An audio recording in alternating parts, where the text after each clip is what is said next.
आसाराम बापू उनको भी मिले नहीं है, पर वीडियो पर ही देखा है। क्या कहेंगे उनके बारे में? भगवान की सब अपनी जगह सब ठीक है। आपको पता है कितने गंभीर आरोप है उनके? बिल्कुल आरोप है। तो कुछ कहना नहीं चाहेंगे? क्या कहेंगे, सब अपनी जगह, सब लोग अपनी जगह ठीक होते हैं।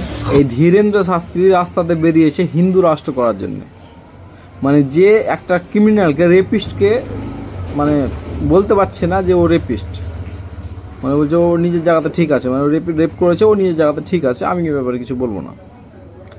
এ ধরনের মানে কায়ারই বলবো আমি এগুলোকে, যে এদের এগেনস্টে কথা যতটুকু বলতে পারে না, এই নাকি তৈরি করবে হিন্দু রাষ্ট্র, যে হিন্দুদের মেয়েদেরকে সুরক্ষা দিতে পারে না।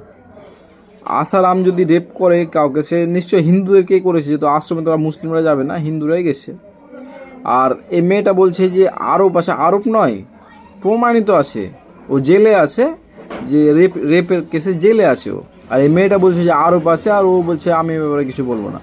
তুই বলবি না তো কে বলবে? যার এইটুকু মুরাদ নেই যে একজন রেপিস্টকে রেপিস্ট বলবো মুখের সামনে, আর গোটা হিন্দু রাষ্ট্রের দায়িত্ব নিয়ে বসে আছে।